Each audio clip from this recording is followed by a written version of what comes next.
একটু মহব্বতের সঙ্গে উচ্চ কণ্ঠে আওয়াজ দেখে দুরূদ শরীফ পড়ুন। আল্লাহুম্মা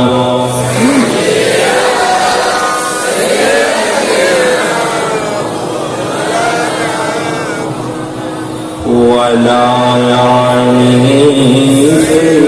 সাইয়্যিদিনা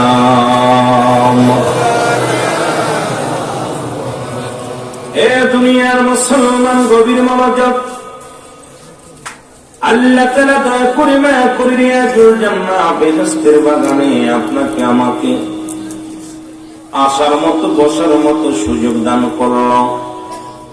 এ সময় কত মানুষ জেলখানায়, কত মানুষ হাসপাতালে, কত মানুষ মৃত্যু সজ্জায় সজ্জিত। আমার আল্লাহ হাসপাতালে নেন নাই, জেলখানায় নেন নাই, বাজার ঘাটে ঘোরাঘুরি করার সুযোগ দেন নাই, রিয়াজুল জান্নাহ বেহেশতের বাগানে বসার মতো সুযোগ দান করল। একটু জোরে চিল্লায়া বলা যাবে না মারহাবা। এই মাটির বড় দাম, এই জায়গার বড় দাম। গতকাল করছিল বটতলা বাজার, আজকে কিন্তু সেই বাজার নয়, আজকে হলো রিয়াজুল জান্নাহ বেহেশতের বাগান। ব্যক্তির জন্য জায়গার দাম বেড়ে যায়, বস্তুর জন্য জায়গার দাম বেড়ে যায়। আজকের দাম বাড়লো এই জায়গাটা কোরআন হাদিসের খাতিরে। ও মুসলমান, এই জায়গার দাম বাড়লো আলেম ওলামার খাতিরে। এই মাহফিলটার ময়দান আর গতকালকে বট বাজার হবে, বটতলা বাজার হবে। আজকে এর আগেও মাগরিবের আগ থেকেও ছিল বটতলা বাজার, এখন হলো বটতলা রিয়াজুল জান্নাহ বেহেশতের বাগান। জোরে জোরে চিল্লায়া বলেন মারহাবা। এ মুসলমান, মদিনার মাটি মাটি, বাংলাদেশের মাটি মাটি। মদিনার মাটি গায়ে লাগলে গুনাহ চলে যায়। মদিনার মাটিগুলো হাজি ভাইরা গায়ে লাগায়, জীবনের গুনাহগুলো ঝরে যায়। আর বাংলাদেশের মাটি, ও মুসলমান, গায়ে লাগলে চুলকানিরও ভয়। কারণ বাংলাদেশের মাটির এত গণ্যায়, বাংলাদেশের মাটির এত দাম বাড়ে নাই। মদিনার বুকে রাসূল ঘুমানোর কারণে, রাসূল থাকার কারণে, পদধূলি দেওয়ার কারণে ওই মাটির দাম বেড়ে গেছে। মাটিতে চুমা দিলে, মাটি গায়ে লাগলে গুনাহ ঝরে যায়। আর বাংলাদেশের মাটি গায়ে লাগলে চুলকানির ভয়। ধরে বলেন ঠিক কিনা? মাটিতে মাটিতে ব্যস্ত আছে কিনা? বাবারা, মদিনা শরীফে একখণ্ড পাথর আছে, যে পাথরের মধ্যে চুমা খাইলে গুনাহ ঝরে যায়। ঠিক কিনা? মদিনার মাটির মধ্যে এ মুসলমান কয়েকজন আলহাজ আছেন। আজকে যারা আজকের মাহফিলে আছেন, অনেকেই আলহাজ আছেন। সভাপতি সাহেব আলহাজ। এইরকম মদিনার মাটিতে চুমা দিলে, মদিনার পাথরে চুমা দিলে জীবনের গুনাহগুলো ঝরে যায়। আর বাংলাদেশের পাথরে চুমা দিলে প্রস্রাবের গন্ধ পাওয়া যায়। পাথরের পাথরও বেশ কম আছে। জোরে বলেন ঠিক কিনা? আছে না? পাথর পাথর তো পাথরই, কিন্তু এক পাথরে চুমা দিলে গুনাহ ঝরে যায়, আর এক পাথরে চুমা দিলে প্রস্রাবের গন্ধ পাওয়া যায়। ঠিক কিনা? আমার ভাইরা, আমার বন্ধুরা, এই জান্নাতের বাগানের দিকে বান্দা যখন রওনা হয়ে গেছে, প্রতিটা খতমে খতমে আমার আল্লাহ সগীরা গুনাহগুলো মাফ করে দিছে। আস্তে কইবেন না, জোরে কইবেন। জান্নাতের বাগানের দিকে শুধু রওনা হওয়ার কারণে নিয়ত করে বাড়ি থেকে পা বাড়াইলো, প্রতিটা কদমে কদমে বান্দার জিন্দেগির সগীরা গুনাহ মাফ হয়ে গেছে। ও মুসলমান, আমরা শুধু সগীরা গুনাহ করি না, পদে পদে করছি কবিরা গুনাহ। নামাজ ছেড়ে দেয়া কবিরা গুনাহ, মিথ্যা বলা কবিরা গুনাহ, বেগানা মহিলার সঙ্গে দেখা দেয়া কবিরা গুনাহ, বেগানা পুরুষের সঙ্গে দেখা দেয়া কবিরা গুনাহ। এর কত গুনাহ করতেছি মুসলমান। যাদের সঙ্গে বিয়ে করা যায় তাদের সঙ্গে দেখা করা হারাম। গভীর মনোযোগ। কর্তৃপক্ষ আমাকে কয়েকটা বিষয়ের উপর কথা বলতে বলেছে, সেদিকে আগাইতে হবে। বলতেছিলাম বেগানা নারীর সঙ্গে দেখা দিয়ে হারাম। ও মুসলমান, যত বড় মুফতি হও, মুহাদ্দিস হও, হারাম তো হারামি। মাদারুন নবুওয়াতের প্রথম খণ্ডের মধ্যে বয়ান করে যারা হালালকে হারাম মনে করে তারা কাফের, আর যারা হারামকে হালাল মনে করে, হালালকে হারাম মনে করে, আর হারামকে হালাল মনে করে, দুইটাই হলো কাফের। সুতরাং আজকে যেটা শরীয়তের বিধান সেটা আমাকে মানা লাগবে। বেগানা পুরুষের সঙ্গে দেখা দিয়া কবিরা গুনাহ, বেগানা মহিলার সঙ্গে দেখা দিয়া কবিরা গুনাহ। আল্লামা কুতুবী রাহমাতুল্লাহ বয়ান করে, বান্দা শোনো, জীবনে এত গুনাহ করছো, গুনার বোঝা মাথায় লইয়া দুনিয়ার মধ্যে যদি কোথাও জান্নাতের বাগানের সংবাদ শুনতে পাও, ওই জান্নাতের বাগান খানা বান্দা যখন আঁকড়ে ধরে খাস তওবা করে আল্লাহ বলে ডাক দেয়, আমার আল্লাহ ওই বান্দার জীবনের দরিয়া দরিয়া গুনাহগুলো মাফ করে দেয়। জোরে বলেন মারহাবা। সুযোগ আল্লামা কুতুবী রাহমাতুল্লাহ বয়ান করে, বান্দা যখন এই গুনার কথা মনে করে, কিয়ামত পর্যন্ত আর কোন নবী আইতো না। নবী আইতো না, কিয়ামত পর্যন্ত কোন নবী আসবে না। নবীদের দরজা বন্ধ, কিন্তু 4 জন নবী এখনো দুনিয়ার মধ্যে জিন্দা। 4 জন নবী দুনিয়ার মধ্যে এখনো জিন্দা আছে। তাদের মধ্যে একজন নবী হলো, দেখে আসলাম সুন্দর সুন্দর পাহাড়। আমি পাহাড়ি এলাকায় ঢুকলাম, মহেশখালীতে ঢুকতে যাইয়া যদিও রাত হয়ে গেছে বেশি খেয়াল করতে পারি নাই। অত্যন্ত চমৎকার দেখার দৃশ্য, অত্যন্ত ভালো লাগছে, দৃশ্যগুলো অনেক মজা লাগছে। এই কথাগুলো না বললে নয়। ওই পাহাড়ের দায়িত্বে আছে একজন নবী, তার নামটা জানা আছে কিনা? পাহাড়ের দায়িত্বে আছে একজন নবী, তার নাম কি জানা আছে? কথা বলেন না কেন?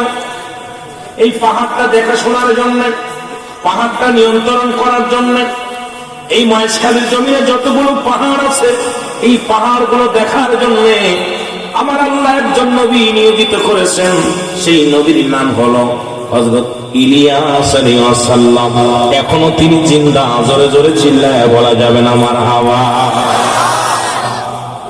একা একটা নবীর একজনের পানির দায়িত্ব, পাহাড়ের দায়িত্ব, এই জমিনের দায়িত্ব সব দিছে। এত বড় বড় পাহাড় ধরে রাখছে, জমিনের এক একটা খুঁটি, এই জমিনটাকে একটা খুঁটি বানায় রাখছে। এগুলোর দায়িত্ব দিচ্ছে আমার আল্লাহ। নবীর নাম হলো হযরত ইলিয়াস আলাইহিস সালাম। পানির দায়িত্ব দিচ্ছে আপনাদের পাশেই সাগর, পাশে বড় সাগর, এলাকার মধ্যে অনেক জেলে ভাই মাছ ধরন করেন। জীবনকে বাজি রেখে 1 মাসের জন্য, 15 দিনের জন্য, 6 মাসের জন্য এই পানির মধ্যে, নৌকার মধ্যে খানা, নৌকার মধ্যে ঘুম, নৌকার মধ্যে জীবিকা অর্জনের জন্য পাগল হয়ে বাইরে হয়ে যায়। এই পানির দায়িত্ব একজন নবীকে দিছে, তার নাম হলো হযরত খিজির আলাইহিস সালাম। জোরে জোরে চিল্লায় বলেন মারহাবা। উনিও জিন্দা আছে, জোরে বলেন মারহাবা। উনিও মরেন না, এখনো জিন্দা আছে পৃথিবীর মধ্যে। আর একজন নবী জান্নাতের মধ্যে আছে, ওই নবীর নাম হলো, ও মুসলমান, কি নবী? সেই নবীর নাম হলো হযরত ইদ্রিস আলাইহিস সালাম। জোরে জোরে বলা যাবে না মারহাবা। আর একজন নবী আখির নবীর উম্মত হয়ে আসবে, হয়তো সবাই নামটা জানেন। এই নবী আফসোস করেছিল, দোয়া করেছিল, আমার আল্লাহ কবুল করেছিলেন। উনি আখির নবী রাহমাতুল লিল আলামিনের উম্মত হইয়া আমার আপনার নবী, নূরের নবী, রাহমাতুল লিল আলামিনের উম্মত হয়ে এই ধরা দামে আগমন করবে। এই নবীর নামটা একটু জোরে জানা থাকলে জোরে বলেন, নবীর নাম কি? মারহাবা। তাও জোর হয় না, এই 2-4 জন বলছে। নবীর নাম কি? হযরত ঈসা আলাইহিস সালাম। জোরে বলা যাবে না মারহাবা। এই 4 জন নবীর কথা ইতিহাস সাক্ষী দেয়। আর একজন নবীর কথা বলা আছে, তবে উনি আসবে কি আসবে না জানি না। ওনার কোন হালাতে উনি আসে মুসলমান শুনে নেন। নাম হলো হযরত মুসলমান জাকারিয়া আলাইহিস সালাম। অনেকে বলছে তাকে হত্যা করেছে বেঈমানের দলেরা, আবার কেউ বলছে আমার আল্লাহ উঠায় নিয়ে গেছে, আবার কেউ বলছে গাছের ভিতরে সাহায্য চেয়েছিল, গাছের মধ্যে চলে গিয়েছিল। অনেক ইতিহাস পাওয়া যায়। তবে উনি দুনিয়ার মধ্যে এখনো জিন্দা আছে কি আছে কিনা, ওনাকে পাঠাইলে কি পাঠাবে না, এই বিষয়ে আমার অনেক দলিল দেখা নাই, আমি দেখি নাই। যদি কারোর দেখা থাকে আলহামদুলিল্লাহ, সবই যে আমার জানা থাকবে এমন কোন বিষয় নাই। আমি যেটা জানি আপনি জানেন না, আপনি যেটা জানেন আমি সেটা জানি না। জানবার সেইতে মানতে হবে, বেশি করে বলেন ঠিক কিনা। আমার ভাইয়েরা, আমার বন্ধুরা, আমার যে কথাটা বলতেছিলাম লক্ষ্য করে শুনবেন। এই গুনাহগুলো পৃথিবীর মধ্যে গুনার কথা বলতেছিলাম, কিয়ামত পর্যন্ত আর কোন নবী আসবে না। তওবার দরজা খোলা, তওবার দরজা খোলা। মানুষের মৃত্যু হয় দুইটা টাইমে, একটা হলো রাতের বেলা, একটা হলো দিনের বেলা। এই দুইটা টাইমে মানুষের মরণ হয়। পৃথিবীর মধ্যে আসল সিরিয়াল আছে, তার কোন সিরিয়াল নাই রে।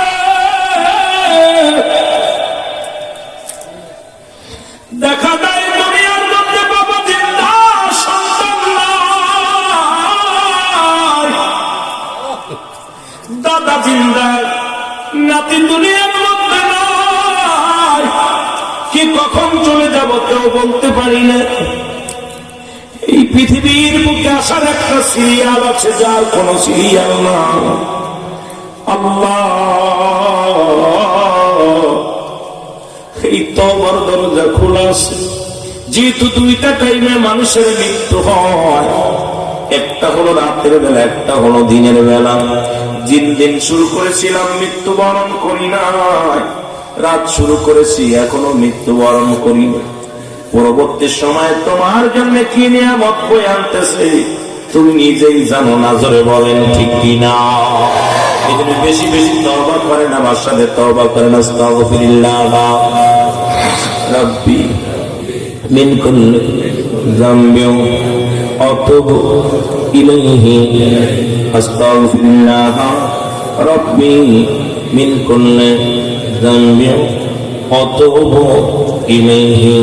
একটু আল্লাহর কাছে প্রার্থনা করে না, আমি পাপী অপরাধী, মওলা তোমার দয়া চাই।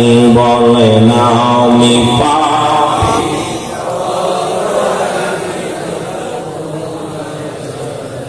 তুমি যদি না করো দয়া,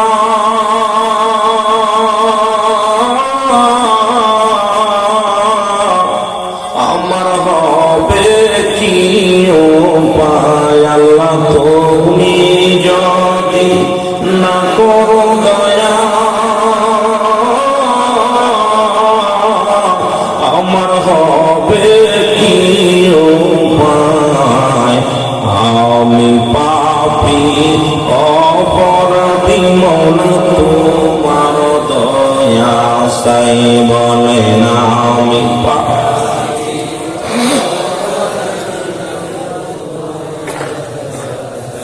ওই আমি সংসারের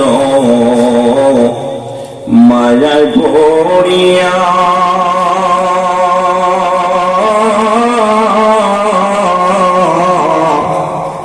দিন কাটাইলাম ঘুরে গফিরে, আমি আমল করলাম না। ওর কোন দিন জন আসিবে ডাক, আমার কোন দিন জন আসিবে ডাক। যাব মায়া ছাড়িয়া, আমি পাপী অপরাধী, মওলা তোমার দয়া চাই। বলে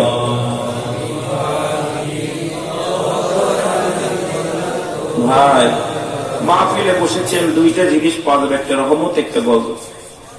আমি যত মাহফিলের ময়দান আলোচনা হলো যে গজল গার পক্ষে না, তো দুইটা গাইতে হয় মাঝে মাঝে যুবকদের জন্য। চোখের পানি ফেলবে, এই চোখ দিলে জাহান নামে যাবে না। এখন তো ওয়াজের ময়দান, ওয়াজ নাই, শুধু গালি গালাস, কে কার ধরবে, কে কাকে কষ্ট দিবে। এখন রক্তের সাথে বেঈমানি করা শুরু করেছে, কে সুন্নি কে বাতিল, বাতিলেরা বাতিলদের বিরুদ্ধে, আমাদের পক্ষে যারা আছে এরাও আমাদের বিরুদ্ধে। এটা ওয়াজের ময়দান একটা রহস্য তামাশার যুগ হয়ে গেছে।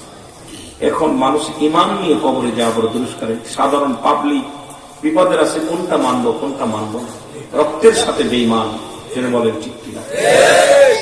এই জামানায় ঘোর বিপদের জন্য এই যে রাসূল বলে গেছেন, রাসূলের কদমের মধ্যে এক সাহাবী এসে বলতেছে, ইয়া রাসূলুল্লাহ, ইয়া হাবিবাল্লাহ, দেখলাম একটা পাখির গায়ে লেখা আছে কালেমা লা ইলাহা ইল্লাল্লাহু মুহাম্মাদুর সাল্লাল্লাহু আলাইহি ওয়াসাল্লাম। নবীজির মুখটা মলিন। সাহাবী বলেন, হুজুর সুন্দর কালেমা লেখা। নবীজি বলেন, পরের অংশ বলো, পরের অংশটা বলো। বলেন, হুজুর দেখলাম পাখিটা ময়লা ঠোকায় খাচ্ছে। কি খাচ্ছে? কি বলেন? যা ময়লা খাচ্ছে। আজ আমাদের ভিতরে ইসলাম ঢুকাইছে, আমল নাই। দাড়ি টুপি জুব্বার মধ্যে নবী আছে, অন্তরের ভিতরে নবী নেই। অসংখ্য মানুষ আজকে কোরআন পড়তে জানি, নামাজে গাফিলতা, আজকে আমলে গাফিলতা। আজকে দেখেন হক জানিও হক আদায় করতেছি। সমাজ এত বড় একটা নিকৃষ্ট সমাজ হয়ে গেছে, যে সমাজের ছলনায় পড়ে মানব জাতি অবহেলায় দিন কাটাইতেছি। মরণের চিন্তা কারোর ভিতরে নেই। জোরে বলেন ঠিক কিনা। আমার মুসলমান বাবারা গভীর মনোযোগ। আমি যে পীরের মুরিদ, উনি বলতেন, বাবা শোনো, এমন একটা জামানা আসবে আগুন রাখা যাবে হাতের উপরে, কিন্তু ঈমান রাখা যাবে না। আগুন রাখা যত সহজ হয়ে যাবে, ঈমান রাখা যাবে না। সকালে ঈমান আনলে বিকেলে ঈমান চলে যাবে, বিকেলে ঈমান আনলে রাত্রে ঈমান চলে যাবে। সকালে ফজরের নামাজ পড়ে ঈমানটা মজবুত করেছেন, বাজার পর্যন্ত আস্তে আস্তে গীবাত, অহংকার, হমিকার মধ্যে পড়ে আপনার ইবাদত, ঈমানটা সর্বনাশ হয়ে যাবে। জোরে বলেন। এই জন্য বড় মুসিবতের জামানা মুসলমান সব। আমি যে কথাগুলো বলতেছি না, দাদু ভাইয়েরা শোনা যান। হযরত ওমর ফারুক রাদিয়াল্লাহু তাআলা আনহু, উনি ছিলেন ইসলামের দ্বিতীয় খলিফা। আল্লাহু আকবার বলেন না। ইসলামের দ্বিতীয় খলিফা হযরত ওমর ফারুকের কদমের মধ্যে এক পিতা তার সন্তানকে ধরে নিয়ে আসলেন। যে ওয়াজটা করার দরকার ছিল আজকের চেয়ারম্যান সাহেবের, এলাকার মাতবারের, এলাকার ইমাম সাহেবের, সেই কথাগুলো আমি বলে আলোচনা শুরু করে দিলাম। এক পিতা তার সন্তানকে ধরে নিয়ে আসলেন, বলে, আমিনুল মুমিনিন, আপনার কদমের মধ্যে আমার সন্তানকে ধরে আনতে বিচার করা লাগবে। কেমন বাবা? বাবা বলে, আমিনুল মুমিনিন, আপনার কদমের মধ্যে আমার সন্তানকে ধরে আনছি, বিচার করা লাগবে।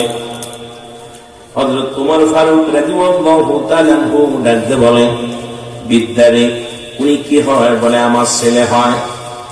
ছেলের বিচারের জন্য আপনি আমার কাছে আনছেন, কি বিচার করব?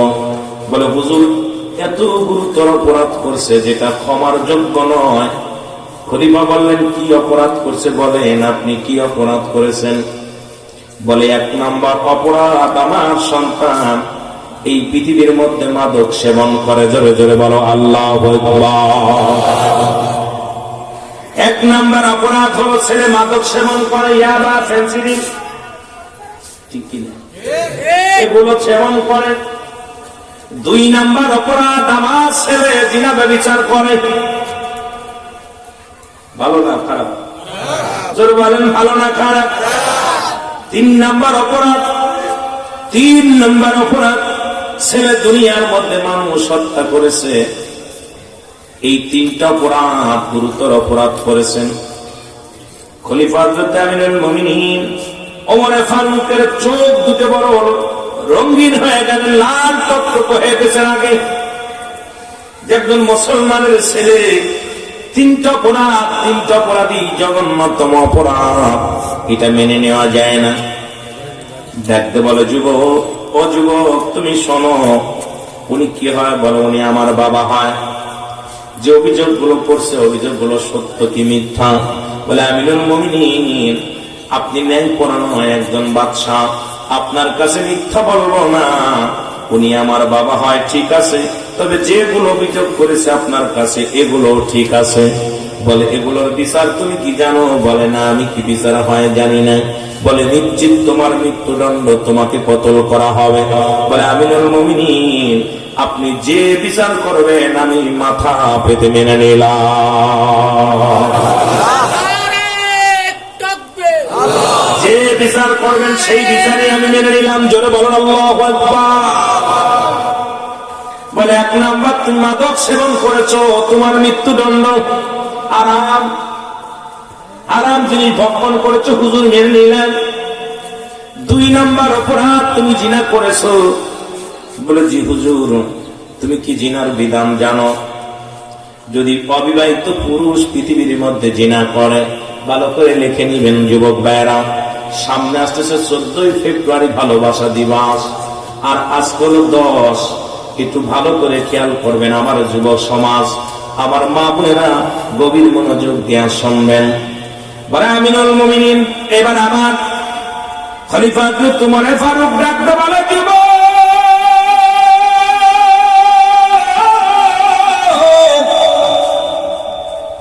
তুমি কি জিনার শাস্তির বিধান কি জানো?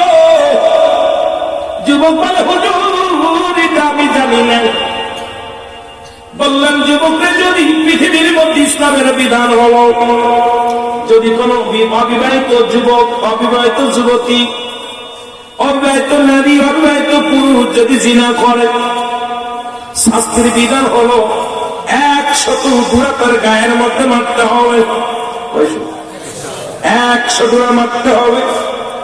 আমার মতো এরকম কঙ্কাল মানুষ না যার গায়ের মধ্যে শক্তি আছে। ইসলামের বিধানের কথা বলতেছি বাবা, শুনে নেন। এই যুবক যদি কয়েকটা বেতের আঘাত মারলে যদি মারা যায়, এই যুবকটাকে গোসল করাতে হবে, কাফন পরাইতে হবে, জানাজার নামাজ আদায় করতে হবে, এরপরে তার দাফন দিতে হবে। এই কারণ অবিবাহিত থাকার কারণে সে কাফন পাবে, জানাজা পাবে। ও মুসলমান, ভালো করে দিলের কান্ডা লাগা শোনো। এরপরে বাকিগুলো বেতের আঘাত গুলো, চাবুকের আঘাত গুলো ওই কবরের উপর দেওয়া লাগবে। জোরে জোরে বলো আল্লাহু আকবার। একটা বিচার যদি আপনাদের এই বটতলা বাজারের জমিনে হতো, যদি বাদাঙ্গে মহেশখালীর জমিনে হতো, আল্লাহর কসম করে বলি, আমার মন বলে এলাকার মধ্যে যুবক যুবতীরা পার্কে যেত না, অন্যর বউ হাত ধরে টানাটানি করতো না, অন্যর মেয়ে নিয়ে পার্কে ঘোরাঘুরি করতো না, রিসোর্টে যেত না। কারণ একটা বিচার যদি এই আপনার জমিনের মধ্যে হতো, চিরতরে যুবক যুবতীর জিনা বা বিচার বন্ধ হয়ে যেত। জোরে বলেন ঠিক কিনা?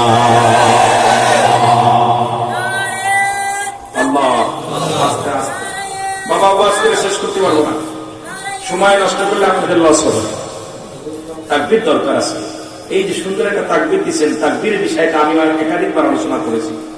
রাসূল বলেছেন, আমি দেখতেছি অচিরেই দেখতেছি পূর্বাঞ্চল থেকে একটা জাতি বাহির হবে, তাদের জবানে থাকবে নারায়ে তাকবীর, আল্লাহু আকবার, নারায়ে রিসালাত, ইয়া রাসূলুল্লাহ।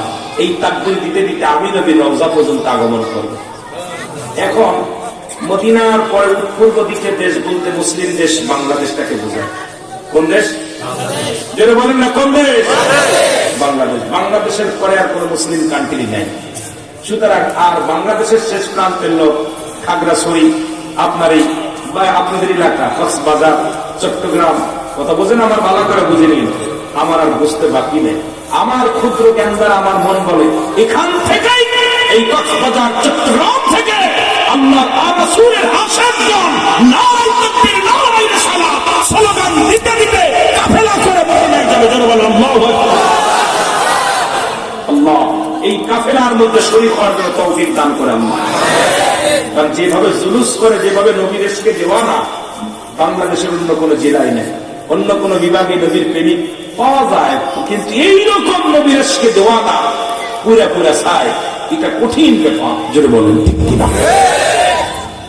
এই জন্য আমার মন বলে, আমার বিবেক বলে, কারণ রাসূলের কথাটা আমি যখন আপনাদের এলাকায় আসি, যখন নবীর ইশকে দেওয়ানা যখন দেখি, তখন নবীজির কথা বললেই দেখি ধনী গরিব সবাই আহারে জুলুস হলো। দেখলাম এই বছরের আগের বছর বৃষ্টির ভিতরে দেখেছিলাম চট্টগ্রাম চরারি রাস্তাঘাট কানা কোড়া লেলা সবগুলো তাকবীর, নারায়ে রিসালাত, ইয়া রাসূলুল্লাহ, নারায়ে তাকবীর, আল্লাহু আকবার।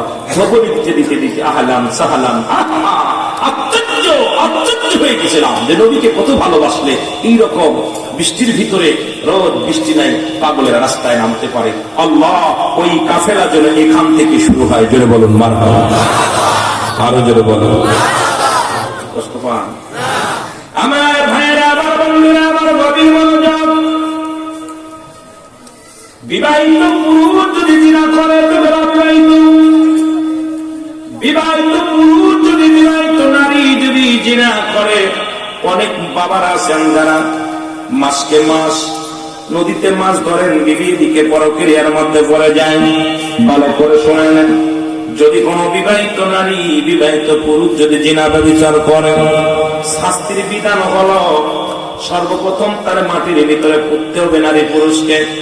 এই বুক পর্যন্ত মাটির ভিতরে পোতা লাগবে, এরপরে কঙ্কার মারতে হবে, পাথর ছুঁড়ে মারতে হবে, যতক্ষণ পর্যন্ত মৃত্যুবরণ করবে না। যতক্ষণ পর্যন্ত মৃত্যুবরণ করে না ততক্ষণ পর্যন্ত পাথর ছুঁড়ে মারতে হবে। নিশ্চিত যখন হয়ে যাবেন মৃত্যুবরণ করেছে, তখন আবার মাটি খুঁড়ে তাদেরকে উঠাইতে হবে।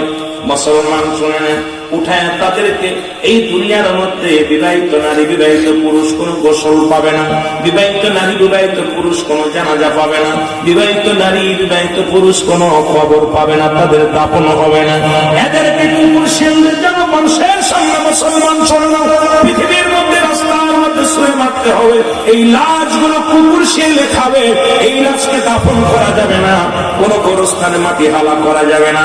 একটা যদি বিবাহিত নারী, বিবাহিত পুরুষের এই বিচার করা হতো, আমার বিশ্বাস বাংলার জমিন থেকে চিরতরে জিনা ব্যভিচার পালায় চলে যেত। জোরে বলেন ঠিক কিনা? স্বামী থাকতে স্ত্রীর হক, স্বামী নষ্ট করতেছে স্ত্রীর হক, স্ত্রী নষ্ট করে স্বামীর হক। অনেক ভাইয়েরা বিদেশের জমিনে পড়ে আছে, আমার ভাবিরা, আমার বোনেরা অন্য পুরুষের সঙ্গে কি করতেছে? ব্যভিচার করতেছে, বেশ্যা করতেছে। আল্লাহর কসম, যে সমস্ত নারী তার স্বামীর হক নষ্ট করবে, ইয়াউমুল কিয়ামতের ময়দানে আগুনের ফুলকি দিয়ে তাদের ওই জনক্ষুধা নিবারণ করা হবে। নাউযুবিল্লাহ বলেন। আজকে আমার দেশে অবিবাহিত স্ত্রীতে বিবাহরাই জিনা ব্যভিচার বেশি করতেছে। যেটা বলেন ঠিক, যে মৌলবী হোক আর যে মুন্সি হোক দেখার বিষয় না।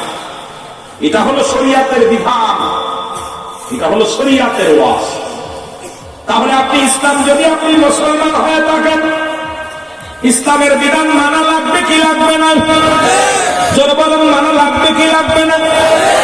আমার দেশের বিচার এখন কিছু টাকা দিয়ে থামাচাপা করতে চায়, আবার দেখা যায় জিনাকারী সন্তানের জন্য বাবাই লড়ে। দেখলাম আমাদের কোথায় বাজে বাজে তিন্নির বাবা না মুন্নি না কিরার বাবা মুজাম্মেল হক, এই জানোয়ারটা দেখলাম জিনাকারী মেয়ের জন্য আদালতে যখন দাঁড়ায় বড় লজ্জা লাগে। ওই সন্তান কিন্তু আপনার নয়, ওই সন্তান আপনার কাছে আল্লাহ আমানত রাখছে। আমানতের খেয়ানত করার অধিকার আপনার নাই। যে সন্তান জিনা করে, ব্যভিচার করে, বেনামাজি, শরিয়াতের বিধান মানে না, সঙ্গে সঙ্গে তারা কি করে? তাকে ত্যায্য করে দেন। ওই সন্তানের কারণে আপনার নামাজ বিফলে, ওই সন্তানের জন্য আপনার রোজা বিফলে, ওই সন্তানের কারণে আপনার ইবাদত বিফলে। যদি মুসলমান জান্নাতে যেতে চাও, তাহলে এখনই সন্তান ত্যায্য করে দাও, কারণ এই সন্তান তোমার না, বেনামাজি সন্তান তোমার নয়, হারামখোর বান্দা তোমার নয়। সুতরাং বন্ধুগণ শুনে নেন, যদি বাঁচতে চান দুনিয়ার জিন্দেগি কদিনের জন্য, এই কয়টা দিনের জন্য আপনি হারাম খান, হালাল খান না, দুনিয়ার শরিয়াতের বিধান মানেন না, আল্লাহর আদালতে কি জবাব দিবেন? জোরে জোরে চিল্লায় বলো আল্লাহু আকবার। কোন দেশে ওয়াজ করবো? ওয়াজ করে বেটা আছে, আপনারা শুনলে কষ্ট পাবেন। চট্টগ্রাম মেডিকেল কলেজ হাসপাতালে জিনা হয়, মেডিকেল কলেজ মর্গের ভিতরে শুনলে তোমাদের ওয়াজ করে যান। দুইটা জায়গা ধরা পড়ছে, একটা ঢাকা মেডিকেল কলেজ হাসপাতালে মর্গের মধ্যে, আর একটা হলো চট্টগ্রাম মেডিকেল কলেজ হাসপাতালের মধ্যে মর্গের মধ্যে। দেখা গেছে যে নারীগুলো বিষ খেয়ে মারা গেছে, আলামত হলো জিনা। অ্যাক্সিডেন্ট করে মারা গেছে, আলামত হলো জিনা। মুসলমান শুনে নাও, কি করেছে? গলায় দড়ি নিয়ে মারা গেছে, আলামত হলো জিনা। ডাক্তাররা বড় প্রেশানিত হয়ে গেল, হাকিকতটা কি? এবার তাদেরকে ডোমদেরকে জেল তাদেরকে রিমান্ড দেওয়া হলো। রিমান্ড দেওয়ার পর তারা স্বীকার গেছে, একটা নয় দুটি নয়। যখন আমরা মানুষগুলো যখন পোস্টমর্টম করাতে যাই, যখন কাটতে যাই, লাশগুলো টেবিলের পর উঠায়া যখন কাপড়গুলো খুলে যখন কাটতে যায়, আগে তার সঙ্গে জিনাদা বিচার করে নি। আরে বাংলাদেশের মুসলমান, চট্টগ্রাম থেকে তোমরা ধ্বনি দাও, নবীজির ধ্বনি দাও, আল্লাহু আকবার ধ্বনি দাও, অথচ চট্টগ্রামের জমিনে মেডিকেল কলেজ হাসপাতালে যেখানে মর্গের মধ্যে জিনা হয়, আল্লাহর মাহবুব বান্দা থাকার কারণে আল্লাহ আমাদের জিন্দা রাখছে, নাই তো আমাদেরকে চিরতরে বিদায় করে দিত। আমার আল্লাহ জোরে জোরে চিল্লায় বলেন ঠিক কিনা? যুবকের আমি মিশা কথা বলছি, আমি আশ্চর্য হয়ে গেছি। দাদু ভাই কষ্টে বুকটা ফেটে গেছে যে এটা যদি আমেরিকা হতো মেনে নিতাম, শ্রীলঙ্কা হলে মেনে নিতাম, ভারত হলেও মেনে নিতাম। আর যে দেশে আমাদের প্রায় 95% মুসলমান, সেই রাষ্ট্রে মরা মানুষের সঙ্গে জিনা হয়, আর এখনো আমরা মৌলবীরা চোখ বন্ধ করে রয়েছি। জাগো সুন্নি মুসলমান, ঠিক কিনা? জাগো সুন্নি মুসলমান, জাগো সুন্নি মুসলমান, এবং ময়দানে লড়তে হবে, ময়দানে তোমার আছে কি ঈমান। জাগো সুন্নি মুসলমান, জাগো সুন্নি মুসলমান, আজি ময়দানে লড়তে হবে, আজি ময়দানে তোমার আছে কি ঈমান। জাগো সুন্নি মুসলমান, মারহাবা বলেন। আমি নিজের খুব কষ্ট পাইছি, কোথায় এই যে আল্লাহ করোনা দিল, শেষ করে দিল। আপনারা আসার পর দেখলাম আপনাদের এলাকায় অনেক গাছ ভেঙে ভেঙে পড়েছে, হয়তো সেই সিডরের সময় ওই যে বন্যা হয়েছিল, সিডর হয়েছিল, তখন হয়তো ভেঙে ভেঙে পড়েছে। রাস্তার গাছগুলো সাফ করেছে, পাহাড়ি গাছগুলো এখন হেলে হেলে পড়ে আছে। এত গজব দিছে আল্লাহ। এই গজব গুলো আল্লাহ পাক আমাদের মধ্যে দান দিছে। আল্লাহ আমাদেরকে মাফ করুন, জোরে বলুন আমিন। আমার ভাইরা, আমার বন্ধুরা, আমার শোনানো খলিফা আব্দুল উমর ফারুক, মনে আসেনি বাবা, মনে আসেনি? খলিফা আব্দুল উমর ফারুকের উমর ফারুক বলেন, যুবক তুমি গুরুতর অন্যায় করেছো, মানুষ হত্যা করেছো, এটাও তুমি অপরাধ করেছো, তোমার মৃত্যুদণ্ড। যুবক ডাকতে বলে, আমিনুল মুমিনিন, আপনার কাছে আমি অনুরোধ করি, আমার বিচার করবেন, আমি মেনে নিলাম। মৃত্যুদণ্ড দিবেন, আমি মেনে নিলাম। তবে আমার বিচার করার আগে আমার আব্বার বিচারটা করা লাগবে। আমার বিচার করার আগে কার বিচার করা লাগবে? কথা বলেন না কেন? কার বিচার করা লাগবে? আব্বার বিচার করা লাগবে। কারণ আমার আব্বা জান কত ভুল করেছে। সর্বপ্রথম সে আমাকে একটা ভালো মা দেয় নাই, এমন একটা মা দিছে যে মাটা হলো জিনাকারিনী। এমন একটা মা আমাকে দিছে, মায়ের ফল হলো প্রাথমিক বিদ্যালয়। সেই মা আমাকে কোনোদিন এইগুলো বিধান শিক্ষা দেন নাই। আমার মায়ের মাথায় কাপড় থাকতো না, আমার মা বেগানা পুরুষের সঙ্গে চলাফেরা করত, আমার মা পৃথিবীর অন্য পুরুষের সঙ্গে জিনা ব্যভিচার করত। সুতরাং পৃথিবীর মধ্যে 1 নাম্বার ভুল করেছে আমার আব্বা জান, সে আমাকে একটা ভালো মা দেয় নাই। আজকে যারা বিয়ে করিস নাই তাদের হাতে ধরে বলে যায় যুবকেরা, পরিবারের একজন রিক্সা চালকের মেয়ে বিয়ে কর, একজন মুসলিমের বিয়ে কর, দুঃখ নাই। সে মেয়েটা পর্দা করে, সে মেয়েটা নামাজ পড়ে, সে মেয়েটা ইসলামের বিধান মানে। এমন একটা মেয়ে যদি তোমার কপালে জুইটা যায়, এই দুনিয়ার বুকে শান্তি পাবি রে যুবক। আজকে আমরা সুন্দরী পুজোরি হয়ে গেছি, এখন থলাস আমরা দেখলি পাগল হয়ে যায়। ওই থলাস আমরার মধ্যে আজকে গজব, ওই থলাস আমরা দেখায় তোর দাদারে খাইছে, তোর দাদিরে খাইছে, তোর বাবারে খাইছে, তোর চাচারে খাইছে, তোরও খাবে থলাস আমরা দেখাইয়া। দুনিয়ার মধ্যে যার ভিতরে কোরআনের জ্ঞান নাই, যার ভিতরে হাদিসের জ্ঞান নাই, যার ভিতরে পর্দার বিধান নাই, যার ভিতরে মুসলমান ইমানের বিধান নাই, এই মহিলা যদি তোর সংসারে আসে, তোর সংসারটা শেষ করে দিবে। জোরে জোরে বলেন ঠিক কিনা? আগের যুগে যখন ছেলেরা বিয়ে করতে যেত, দেখতাম মুরব্বীরা আগে দেখতো মেয়ে কালো হোক, আগে দেখতো তার নানার কুল, নানির কুল, মাতৃকুল, পিতৃকুল, মেয়ে কোরআন শরীফ পড়তে পারে কিনা, দোয়া কুনুত পারে কিনা, আত্মায়াতু পারে কিনা, কোরআন শরীফ পড়তে পারে কিনা, সূরা কিরাত পারে কিনা, তারপরে তোর মা শ্বশুর শাশুড়ি খেদমত করে কিনা। যে এখন আমাদের যুগের মেয়েরা ছেলেরা সাদা চামড়া, ধলা চামড়া দেখে ভুলে যাস না। প্রয়োজন হলে একটা কালো মেয়ে বিয়ে কর, যে মেয়েটা ঈমানদার, যে মেয়ের মা তার বাবা মার খেদমত করে, শ্বশুর খেদমত করে, যে মেয়ে পর্দার মধ্যে থাকে, যে মেয়ে পর্দায় চলাফেরা করে, এমন একটা মেয়ে যদি তোর কপালে জুটে যায়, জীবনে তোর বাবা মার খেদমত করবে, সারা জীবন বুড়াকালে তোরে টানবে, তোরে ফেলে থুয়ে যাবে না কখনো। সে যদিও তুই দুর্বল হোস, কোনোদিন সে অন্য পুরুষের কাজ যাবে না। সে তার নিজেকে কন্ট্রোল করে ধরে রাখবে আল্লাহর ভয়ে, রাসূলের ভয়ে, কবরের ভয়ে। যেন বলেন ঠিক কি? আবার মা বোনদের আমি বলে যাই, মা বোনেরা শোনো, তোমার দাদার কাছে, তোমার মা দাদির কাছে বলবা, দাদি গো, এমন একটা মেয়ের ছেলের সঙ্গে বিয়ে দাও, যে ছেলেটা ভ্যান চালায়, রিক্সা চালায়, মাঠে কাজ করে, মাছ ধরে, দিন মজুরি, নামাজের সময় বলি নামাজ ছাড়ে না, আরে নামাজের সময় বলি পাগলটা কেউ বেঁধে রাখতে পারে না, পাগলটা নামাজে চলে, সারাদিন করে কষ্ট করে, কোনো হারাম খায় না, সারাদিন না খেয়ে থাকবে, তবু হারাম জিনিস ভক্ষণ করবে না, মিথ্যা বলে না। এমন একটা ছেলে, দাদি গো, বাবা গো, মা গো, যদি একটা হালাল কর স্বামী তোর কপালে জুইটা যায়, ওরে 10 তলা বাড়ি পেয়েও শান্তি পাবি না, 50 তলা বাড়ি পেয়েও শান্তি পাবি না, গাড়ির মধ্যে সুখ নাই, বাড়ির মধ্যে সুখ নাই, যেখানে আবাদান আবাদান চিরস্থায়ী থাকবে কবর জগতে, ওই জায়গা যদি শান্তি পাতি চাস মা, একজন হালাল ঈমান খরব ঈমানদার বান্দারে বিয়ে কর, জীবনে সুখী হবি রে মা, জীবনে সুখী হবি। কারণ এই দুনিয়ায় কষ্ট করে যদি যাইতে পারো, ঈমানটা বাঁচাইয়া, মৃত্যুর পরে জান্নাতি গেলে মান দিবে 70টা করিয়া, একটা দুটি নয়, আমার মতোই কালেমার পুরুষ নয়, এমন পুরুষগুলো দিবে। মুসলমান শুনে নাও, পৃথিবীর যুবকের সঙ্গে তার ওই যুবকের কোনো তুলনা হয় না, এত সুন্দর যুবক দিবে, একটা নয়, দুটি নয়, 70টা করে, 70টা করে গেলে মান।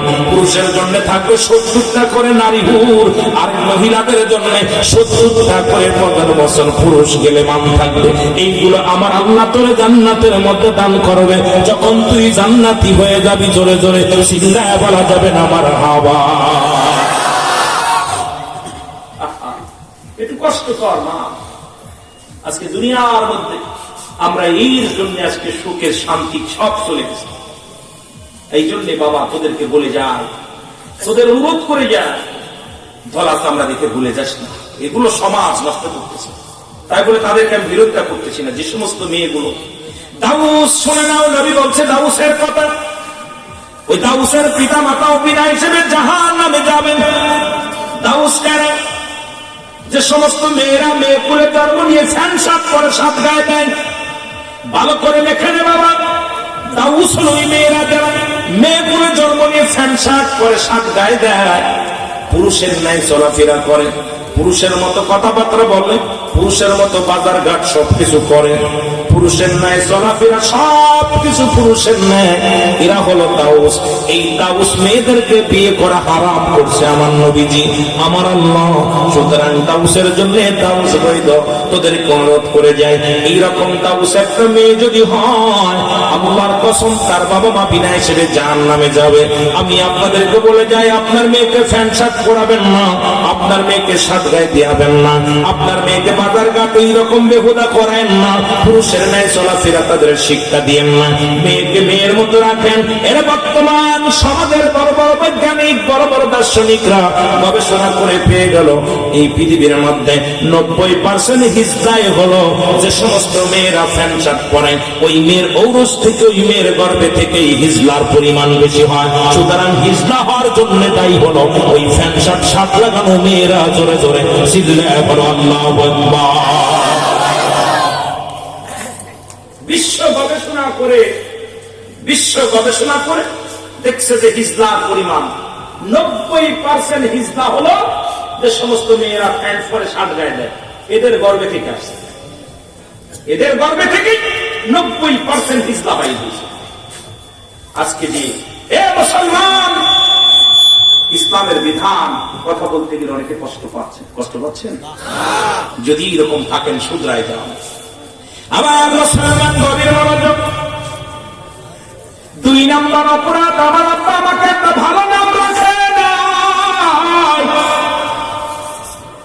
নাম রাখতে হবে। রাসূল বলছে সন্তান যদি দুনিয়ার মধ্যে আগমন করে 7 দিনের একদিন আগেও নাম রাখা দূরত্ব নয়। পৃথিবীর মধ্যে আসবে সুন্নাতে রাসূল, এ সুন্নি ভাইরা শোনো, 7 দিন পৃথিবীর মধ্যে জন্মগ্রহণ করার পরে 7 দিন পরে সন্তান হোক, ছেলে হোক আর মেয়ে হোক, আকিকা করতে হবে। সর্বপ্রথম দুনিয়ার মধ্যে আগমন করলে তাকে গায়ের ময়লাগুলো সুন্দরভাবে শুকনো কাপড় দিয়ে বা টিস্যু দিয়ে মোছায়া দিতে হবে। এরপরে তার কানের নাক কানে কানের করে আজান দিতে হবে। ডান কানে আজান, বাম কানে ইকামত। এ মুসলমান শুনে নাও, আজকে আমার দেশে 90%, 95% মানুষ আমাদের কানে আজান যায় না। অধিকাংশ আজান ছেলে মেয়ে হয় হাসপাতালে, আর হাসপাতালের ডাক্তার গুলো, নার্স গুলো তারা অধিকাংশ হিন্দু, বৌদ্ধ, খ্রিস্টান। কারণ তারা যখন অপারেশন করে আপনার সন্তানের কানে আজান যায় না, আপনার সন্তান কালেমা পায় না। এই জন্য বড় হয়ে ওই সন্তান আজান তার ভালো লাগে না। আজান দিলে মোবাইল বন্ধ করে না, আজান দিলে টিভি বন্ধ করে না, আজান দিলে গান বন্ধ করে না। আজান শুনলে প্রায় আজানের ধ্বনি নাকি আমাদের দেশের এক নেতা বলছে আজান দিলে মনে হয় বিশ্বজনত হত্যের তালাশ করে, এর চাইতে কষ্ট আর থাকতে পারে না। জোরে জোরে বলেন ঠিক কিনা? কিছুদিন আগে দেখলাম আমাদের দেশে এক নেতা বলছে ঢাকা শহরে এত পরিমাণ মসজিদ, আজান দিলে মনে হয় বিশ্বজনত খরিদ্দার তালাশ করতেছে। কোথায় আছে? কোথায় আছে? আদান শুনে নেয়, জন্মের পরে আদান শুনে নেয়, জন্মের পরে শুনছে ডিজে গান। কথা বুঝেনি? গৌসে পাক আব্দুল কাদের জিলানী মায়ের গর্ভে থেকে কোরআনের হাফেজ হয়ে বাইরে হয়েছে। আর আমাদের মা বোন গর্ভে আসলে, সন্তান গর্ভে আসে খালি মোবাইল, ফেসবুক। ছেলে এখন ক্লাস 2 পড়ে, 1 ছোট্ট দুধ খায় না মোবাইল না দিলে। আছে না এরকম? দুধ গালে দেন, আগে মোবাইল দিতে, গান শুনতে আর দুধ খায়। কারণ প্রশিক্ষণ কে গেছে। কষ্ট লাগে। আমার ভাইরা, আমার বন্ধুরা, আমার শোনো, সুন্নাতে রাসূল হলো এখন কেমনে করবেন? যখন গর্ভবতী মা 7 মাস 6 মাস গর্ভবতী হয়, আমরা আলট্রাসাউন্ড করে নাম রাখা হয়। নামটা রাখে ছেলে বলি, নাম রাখে মেয়ে বলে নাম রাখে। আমার মুসলমান বাবারা শুনে নেন, যদি ইসলাম মানো 7 দিনের একদিন আগে নাম রাখলে সুন্নাতে রাসূল হবে না। এরকম অনেক আমরা ভুল করি, এই ভুলটা কিন্তু অনেকেই করি। আবার অনেকেই দেখা যায় বাসর রাত্রে নাম রাখা হয়ে যায়। বাসর ঘরে ঢুকে স্ত্রী কয় স্বামীরে, স্বামীরে আমি মনে মনে নিয়ত করছি যদি আমার একটা মেয়ে হয় নাম রাখবো কারিনা। কি নাম?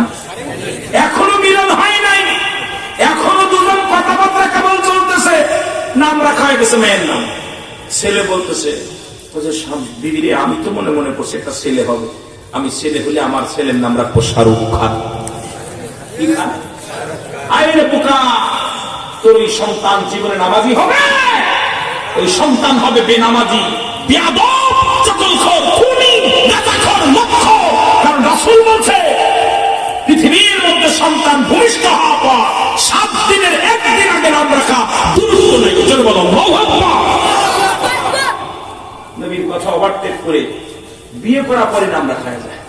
বেড়াইতে যায়, হাত কান দেন না কেন, ভয় পান না কেন? কয় বান্ধব কি বসাতে যুক্তি করে, মেয়ে হলে কি নাম রাখবা, তোকে ছেলে হলে কি নাম রাখবা?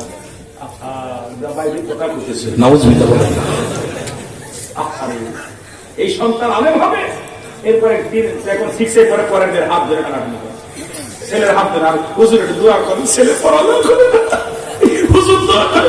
হুজুরের বাড়ি পড়ায় কোনো কাজ হবে না, হুজুরের লাক্সি পড়ায় কোনো কাজ হবে না। তোর কপাল তুই নিজে পুরাই সচ্ছলে বলেন ঠিক কিনা?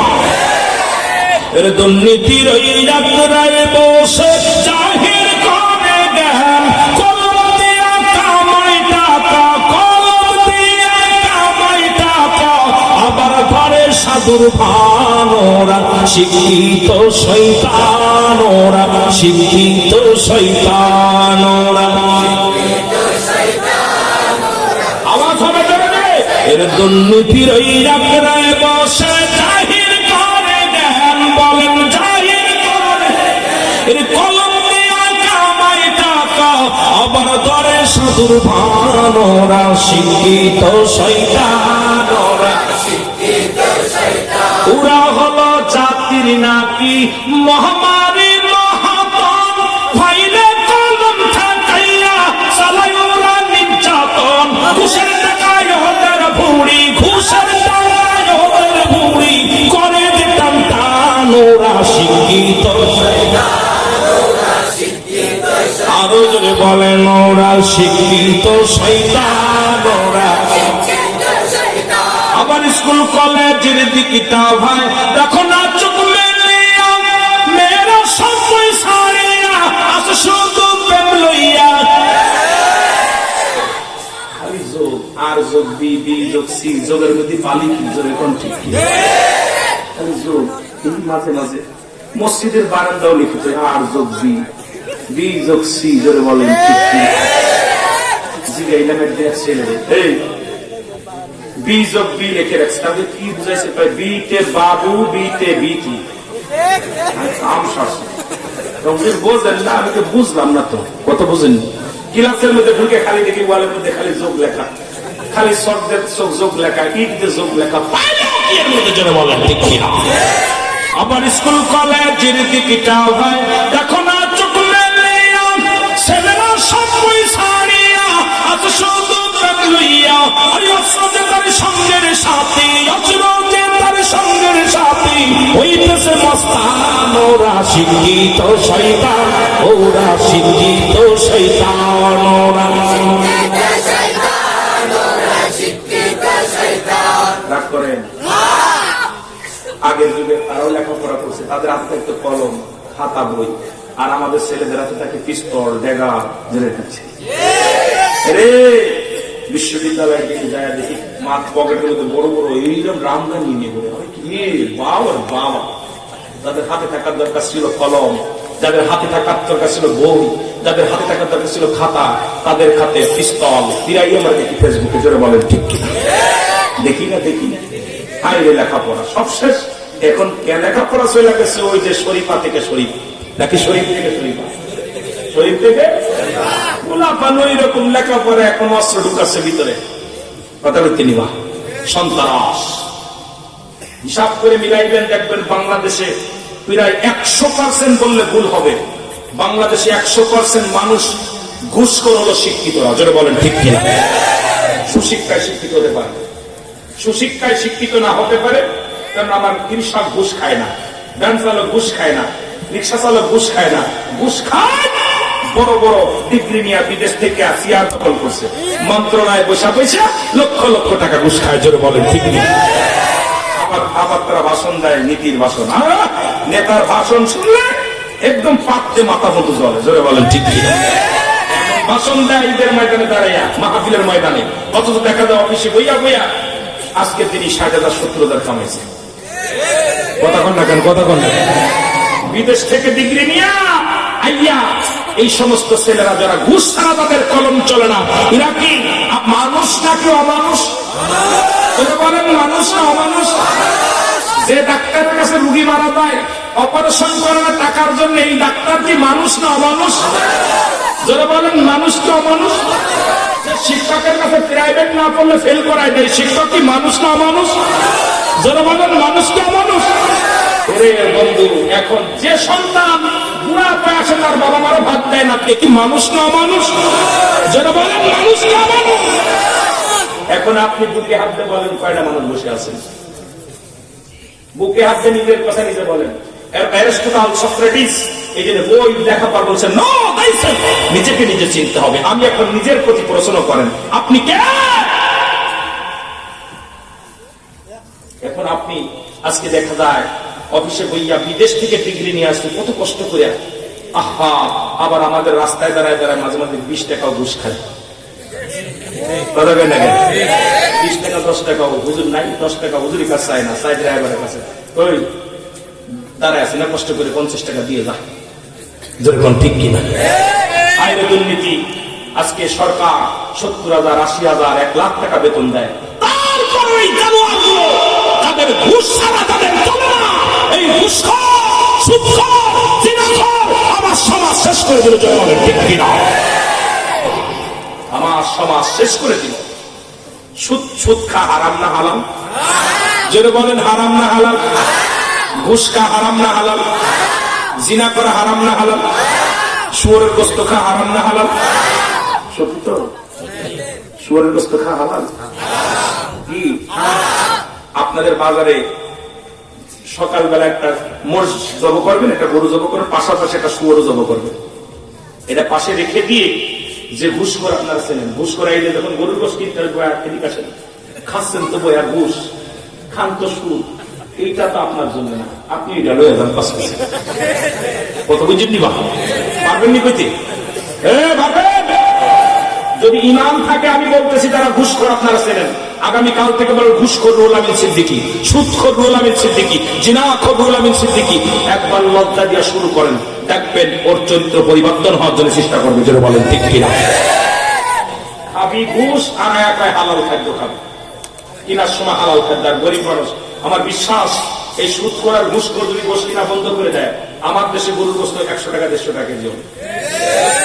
কথা কয় না কেন? গান চালক গরিব যারা আছে কপালে বস হবে। এই কষ্ট পাচ্ছেন? গান চালক, রিক্সা চালক, খালি আল্লাহ আমার গরিব বানাইছো। এই গরিব হওয়ার কারণে ঘুষখোর দেওয়া 50 কেজি কেন, 50 কলিজাটা দিয়ে দিস, ব্যাগেরাম দিয়ে পড়ে, তাও নিজে করে না। কর্মচারী আছে না, কর্মচারীকে সারের 20 কেজি গোশ দিস, বালা দিকা সারের দিচ্ছে। আর গরিব মানুষ কিনতে এক কিনতে চায় চায় দেখে আর দেওয়া যাবে না ফসল। আল্লাহ আদালতে কি জবাব দিবি? কি জবাব দিবি? কুল্লু নাফসিন যায়িকাতুল মউত, সব প্রাণীর মৃত্যু স্বাদ গ্রহণ করতে হবে। আর এই যে বাড়ি গাড়ি করতে সুদ খায়া ঘুষ খায়া থাকবে, আল্লাহ বলেন কুল্লু মান আলাইহা ফান, সব শেষ করে দিবে কে? কে করে দিবে? কিসের বাড়ি, কিসের ঘর? আল্লাহ বলেন বান্দারে আমি কিচ্ছু বলতে কিচ্ছু রাখবো না। কত জমিন ফাঁকি দিছ, কত দোকানদার ভাইরা শুনালেন বাবা, পরের জমি দখল করে আছেন, ব্যবসায় ফাঁকি দেন। বাবারা দিলের কান্ডা লাগায় শোনেন, আমার আল্লাহ কয় বান্দারে কিচ্ছু বলতে কিচ্ছু যেদিন আমি রাখবো না, এই জমিনটা আমি রাখবো না, জমিনের মাটি গুলো আমি পুরাই তামা বানায় দিব। কিসকার জন্য জমিন তুমি ফাঁকি দাও?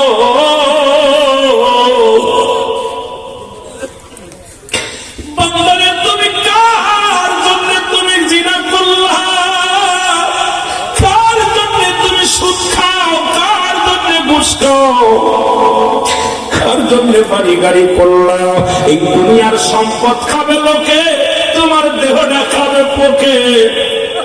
তুমি যাদের জন্য চুরি করলা, কেউ তোমার বাপের বাগদা নিবে না, ছেলে নিবে না, মেয়ে নিবে না। সম্পদের ভাগ ঠিকই যাবে রে, বাড়ির ভাগ নিবে, গাড়ির ভাগ নিবে, আপনার একটা বাপের ভাগ কেউ নিবে না। কার জন্য তুমি অফিসে বৈশা সুদ খাও, কার জন্য বৈশা অফিসে ঘুষ খাও? আরে ঘুষ খাইয়া বাড়ি করলা, ঘুষ খাইয়া তুমি বাড়ি করলা, গাড়ি করলা, এই সব কিছু ফেলেছে তুমি চলে যাওয়া, কিচ্ছু বলতে কিচ্ছু যেদিন থাকবে না। আল্লাহ কয় বান্দারে কুল্লু মান আলাইহা ফান, সব কিছু শেষ করে দিবে আমার আল্লাহ। এই জমিনটা পুরা তামা বানায় দিবে আমার আল্লাহ।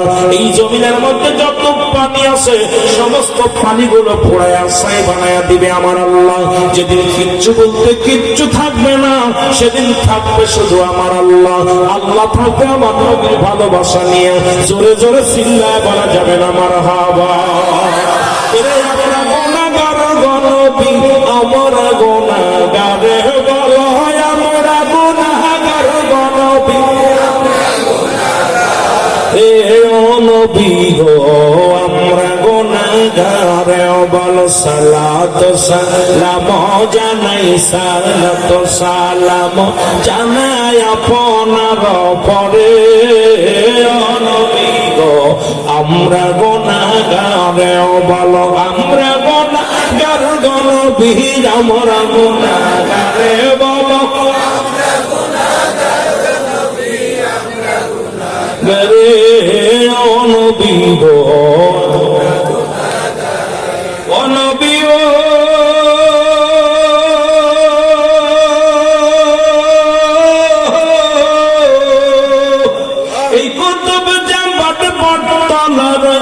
আশেক দলে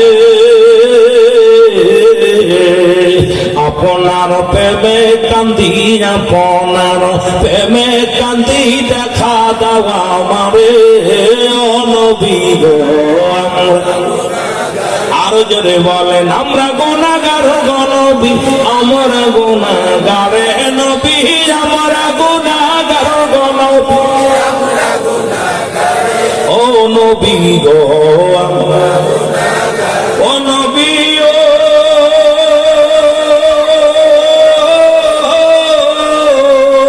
এই ময়েস খালের আসে কানে আপনার প্রেমে পড়ে, এই ময়েস খালের আসে কানে আপনার প্রেমে পড়ে। কাঁদে নবী দাও দেখা দাও, কাঁদে নবী দাও দেখা দাও, একটি বারাও মারে ও নবী গো। আরো জোরে বলেন, আমরা গুনাহগার গো নবী, আমরা গুনাহগারে বলো হয়, আমরা আমরা গুনাহগারে ও নবী গো, ও নবী ও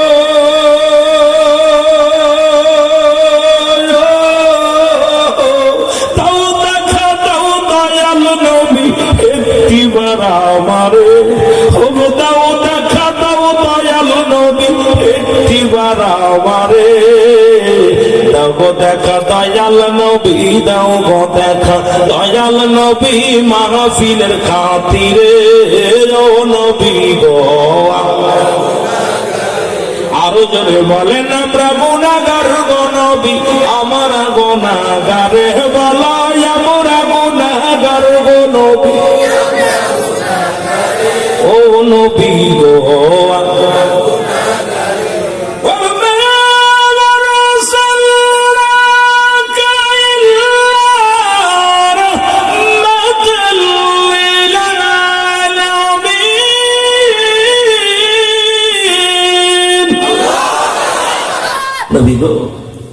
আপনি তো রহমতের বিয়ালা দিয়ে আপনারে পাঠাইছি। আল্লাহ হলেন রব্বুল আলামিন, আপনি হলেন রাহমাতাল লিল আলামিন।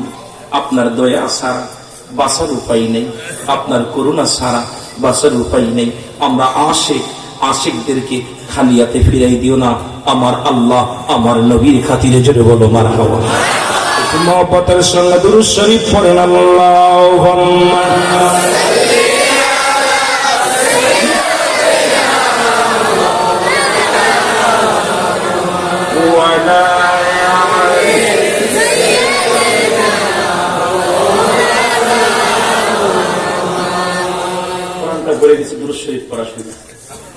দুরুদের একটা আওয়াজ হচ্ছে, লক্ষ জনতা দুরুদ পড়তেছে।